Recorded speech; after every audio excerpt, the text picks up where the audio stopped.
A company might invest in mental health benefits, run a retention campaign, put someone on performance improvement plan, and still lose that employee 6 months later, never understanding why. If you can't accurately diagnose what's driving turnover and absenteeism, you can't design the right response. You're solving the wrong problem repeatedly. Did you know that in 2020, there were 53 million caregivers in the United States?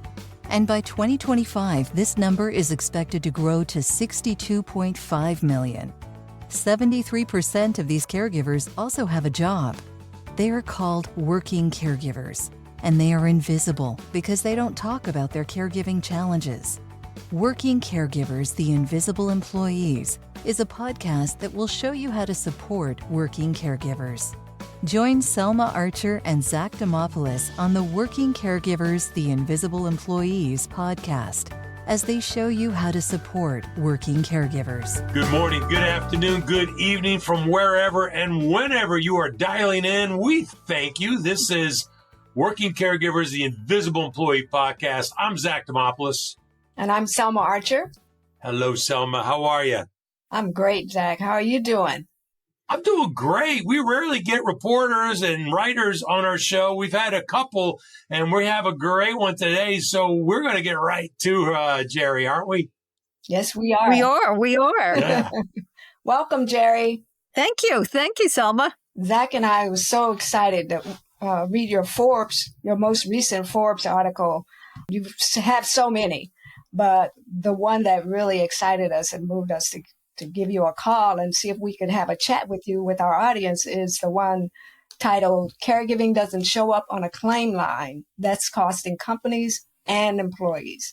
One of the statements that you made in that article, you said that caregiving is described as the most common and the most invisible condition in the workforce.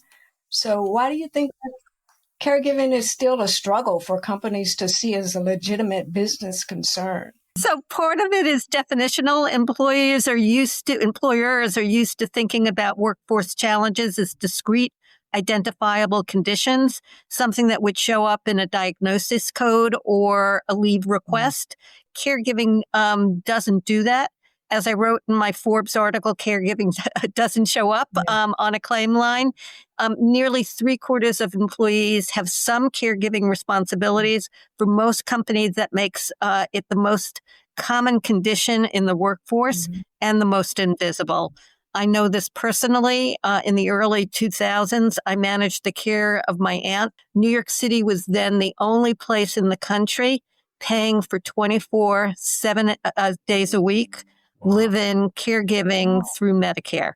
That program no longer exists. So I know some of you were sort of going, oh, I'm jealous. Yes.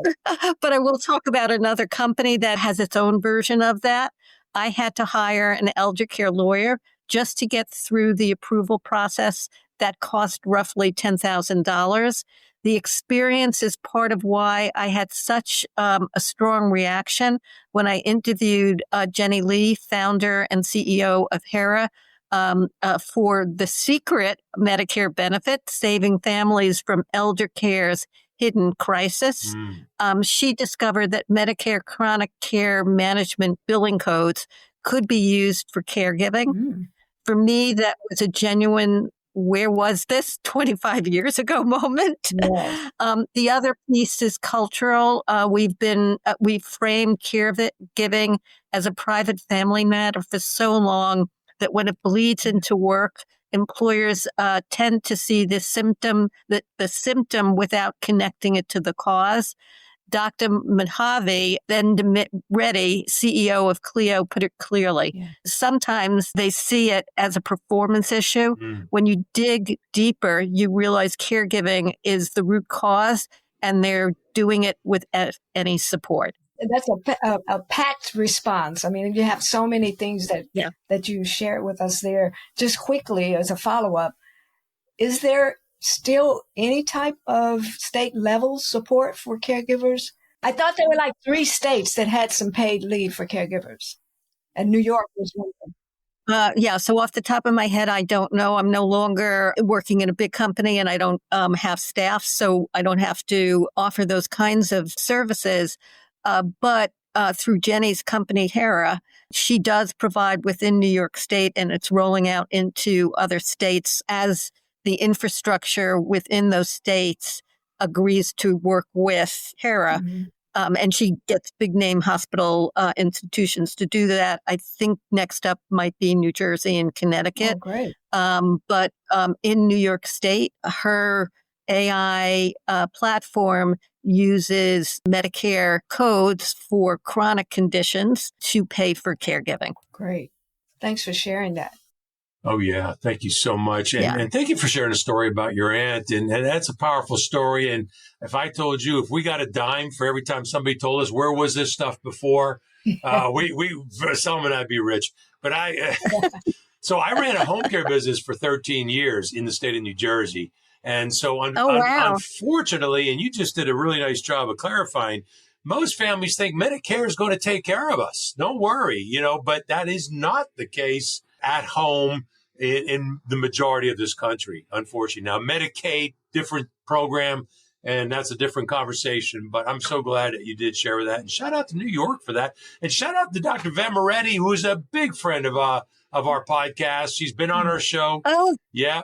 And, yes. What she pointed out about performance is so important because we do have HR listening in, and many times we do misconstrue when people are tanking, all of a sudden, that it's a performance issue. But at the end of the day, it's not. It's usually a caregiving issue. So, first of all, love your title. I mean, it's so eye-catching. I don't know what made you think of that, but love how you say caregiving doesn't show up as on the claim line. So I have to give credit where credit is due. Please. Yeah, it was really her PR person, her comms person. Oh, wow. Over and over, she was coached to say that line. I did not know that until afterwards when I reconnected with the comms person. And she said to me, I made her say it over and over throughout the conversation. And she said, I was so proud when you picked it up in the headline. Well, yes. we're stealing it. Just so you know, we've made that point a couple of times when we're talking to employers. Like, you're not going to see this in the claim line, which you made a very good point about. Instead, what you're going to see issues are like what we just talked about: performance issues, absenteeism, presenteeism, mental health issues, turnover. Why do you think the distinction is so important for business leaders to understand that? Because if you're not treating the symptom and not the cause, you're spending money without solving the problem. A company might invest in mental health benefits, run a retention campaign, put someone on performance improvement plan, and still lose that employee 6 months later, never understanding why. The cost is real, but it's filed under the wrong name. For employers still waiting to see caregiving on a claim line before they act, the evidence is already there. It's just misfiled. And that's not a semantic distinction. It has real strategic consequences. If you can't accurately diagnose what's driving turnover and absenteeism, you can't design the right response. You're solving the wrong problem repeatedly.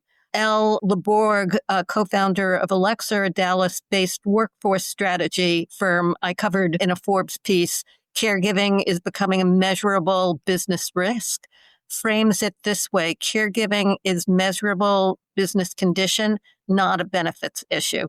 The moment you treat it as a benefits issue, somebody you manage by adding an EAP, employee assistance program, or a backup care day, you're already isolating it from the workforce planning, from leadership development, from where the real decisions happen. Yeah. Wow. Thank you. Thank you for that. And I just want to take a moment for our listeners, readers. And by the way, we're going to put all these links in the show notes. We know many of you are driving or on the treadmill or walking somebody. So, but I just wanted to shout out to, we had Claude Silver, Chief Heart Officer for VentureNear Media. And she shared a story where their top performing leader all of a sudden was performing poorly. And she has what they call culture champions. And she sent a culture champion out to have coffee with this fella. And he ended up sharing, my mother died and I'm struggling because I have to put my father in assisted living. And so once I got to the root, to your point, Geri, Claude picked up the phone and goes, what can we do to support you? How can we help you turn this around? Yeah. Thank you. Wow. Geri, in the work Zach and I do, we see so many employers that still view caregiving support as a soft issue in the workplace. Based on the data, that you've come across, what can you point to help get their attention? So start with the financial case because it's concrete. High burnout caregivers include roughly $1,000 per member per month in healthcare costs compared to $600 for lower risk members. A 67% premium tied directly to caregiving related burnout, according to Clio data. I reported in the Forbes article, I interviewed Dr. Mojave. That's not a soft issue. That's a claims cost your CFO can model. Then there's the retention math. Women who ultimately exit the workforce due to caregiving pressures lose an estimated $350,000 in retirement savings. Alexa's co-founder, Jess Ringenberg, put it plainly, that's where the squeeze is. And then you zoom out demographically, and the U.S. caregiver population has surged nearly 50% since 2015. Ringenberg projects that over the next 5 years, 78 million Americans will be in caregiving roles. This is not a niche population. It's the workforce. Yeah. Wow. Yeah, absolutely. Yeah. I love that you shared that stat about 50% increase. We could argue that it's the fastest growing segment in the workforce today. How could we be overlooking that? It's the fastest growing. And you, Geri, made a great point in your article that caregivers are in the prime of their careers. So what risks do you think companies face if they continue to overlook this segment of the workforce? The most acute risk is leadership pipeline exposure. Mid-career professionals, typically in their 40s and early 50s, are the people companies are grooming for senior roles. They have institutional knowledge, client relationships, and the hard-won judgment that takes years to develop. And they are the most caregiving burdened cohort in the workforce. Wow. They have the highest burnout risk. More than half of women in that age group screen positive for depression and anxiety on a standard clinical tool.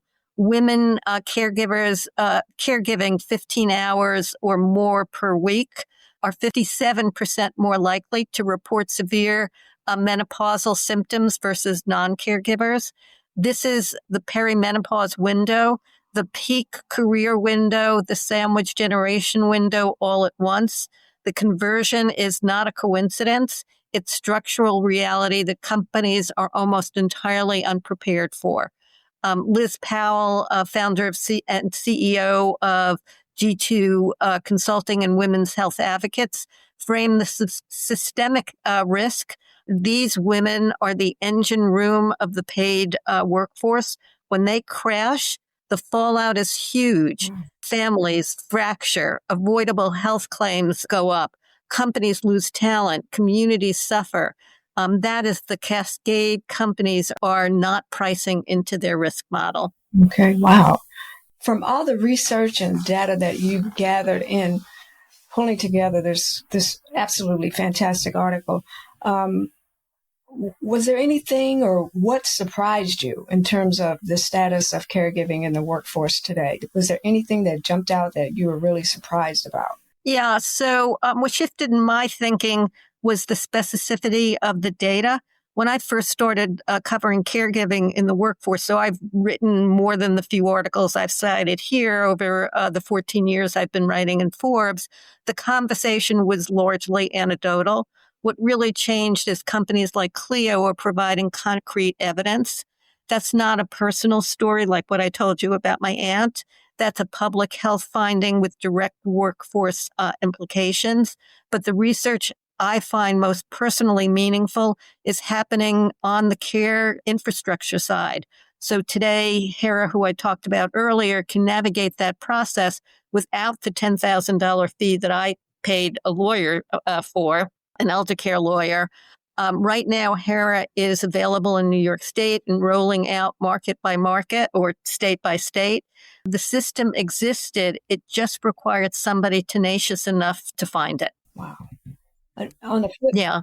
that's great information to share with our audience. Yeah. And actually, if I can also add to that, and what also gives me great confidence is that the space is maturing. The caliber investors are paying attention.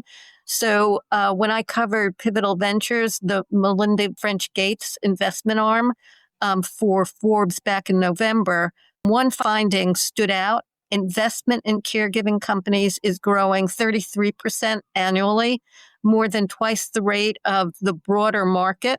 The sector is being taken seriously in ways it simply wasn't a decade ago.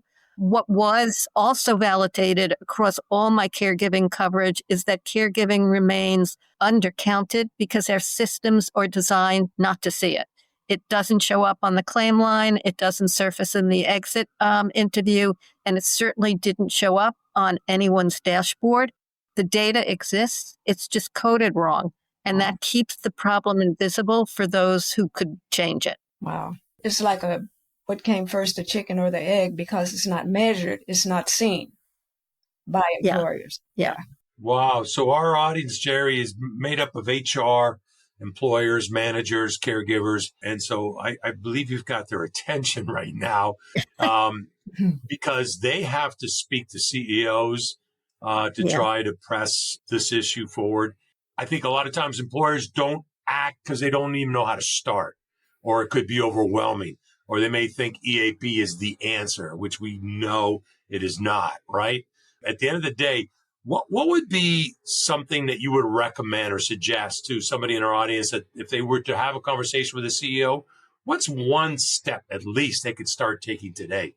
Yeah. So for a CEO, I'd say diagnose before you design a solution. Don't assume your current benefits package is solving the problem. Ask your HR team, do we actually know how many of our employees are active caregivers? Do we know where they sit in the organization? Are we tracking whether caregiving related stress is showing up in our mental health claims, our absenteeism data, our performance reviews? If the answer is no, and for most companies it is, that's where to start. Alexa built a system called Care Conscious to help companies identify and measure caregiving risk in their workforce. Leborg makes a compelling competitive case. Companies that understand the caregiving population at a structured level can actually position themselves as employers of choice. That's a retention and recruitment story, not just a benefit story. For caregivers themselves, I want them to understand that their struggles at work are not a failure of personal organization or resilience. The data is unambiguous. This is a systemic gap, not an individual shortcoming. Caregivers bring something to the workforce that is genuinely rare. The ability to manage complexity and well, you know what I'm saying. Ambiguity. Yeah. Wow. Wow. Look at me. I'm the one who's saying that. I'm the one who's Selma's the attorney. She's always correcting my language. And competing demands under sustained pressure, that's not a liability. That's exactly the skill set leadership requires. Wow. Mic drop. That is not a liability. That actually caregiving is an asset. Thank you so much for pointing that out. Selma and I say that all the time till we're blue in the face. All the time. So, Geri, if caregiving remains a soft issue in the workplace and remains invisible in the long term, looking out 5 years or so down the road, what do you think would be some of the severe consequences for the employees, for the companies, for society at large? I mean, you talked about menopausal women making such a large impact on the workforce and them dropping out in the prime of their careers and losing like so many hundreds of thousands of dollars in retirement benefits because of that. What do you see as some of those consequences? So if nothing changes, the consequences compound at every level. Individually, caregivers, disproportionately women, continue absorbing financial penalties that follow them into retirement. Women who exit the workforce due to caregiving lose an estimated $350,000 in retirement savings. They become the next generation of the very crisis they are living through. For companies, you lose the institutional knowledge and leadership depth that takes decades to build. And at the societal level, the unpaid caregiving economy, valued at roughly $600 billion annually by the Roosevelt Institution, continues to be subsidized invisibly by women with no structural recognition to support. The demographic pressure won't wait for companies to catch up. Over 11,000 Americans turn 65 every day. The caregiver population is projected to reach 78 million by 2030. 5 years from now, I hope the conversation has shifted from should we support givers to how do we optimize how we support them. I hope caregiving is sitting inside workforce strategy, not inside the benefit catalog. And I hope that when a manager sees a mid-career woman start to disengage, the question isn't what's wrong with her performance, but what's happening in her life and what do we have to have in place to help. That's the conversation that we should be having. So Mic many drop. quotes we could pull from this. I mean, Geri, thank you so that much. is fantastic. Oh my goodness. Thank you. Listeners, viewers need to connect with you on LinkedIn. By all means, we'll put your link in there. But how can people find out more about you? And if you could just take a minute, because the work you're doing, especially for businesses founded and run by women, is just you to be commended for it. I believe your company's called VentureNear. So tell us a little bit about that, and then how can people learn more about you? Yeah, sure. So you can go to VentureNear.com, VentureNeer.com. The company does research to define and eliminate the challenges of underestimated entrepreneurs. We do the Wells Fargo impact of women-owned businesses. I've also done some research on how women, and then in parentheses, and men invest in startups, research on diversifying New York City's venture capital community. I do training for New York City Small Business Services and oversee their MWBE Mentors program. But I'm best known for the articles that I write in Forbes about the success factors of women-owned businesses. And through the last 2 or 3 years, I've really focused in on women's health. And I'm gearing up to also include a lot more caregiving articles as well, as you could see by the number of articles I was citing throughout this conversation. More recently, I launched a Substack called Women's Health and Market Visibility. So that Substack really highlights the fact that there's a lot of bias and lack of information about women's health, which is putting women's health at risk for poorer outcomes. And we already live longer and die in poorer health. So this needs to be corrected. Yeah, definitely. Wow, thank you so much. Thank you so very much for joining us today, Geri. We really just enjoy, and it was such an honor to talk to you and hear all of the great information that you have based on the research. My pleasure. Without a doubt, without a doubt. If anybody is doubting, is there a business case for doing something about caregiving, we ask that you take 25 minutes of your life and watch this podcast, because your information was just extremely important and valuable. Thank you, Geri. Thank you for the opportunity. Thank you for tuning in. Be sure to catch new episodes of Working Caregivers, the Invisible Employees podcast, every other Tuesday. Please also visit our website, invisibleemployeeadvocates.com, to subscribe to our newsletter, purchase our book, and learn more about how we can help you strengthen your workplace to become more supportive of working caregivers.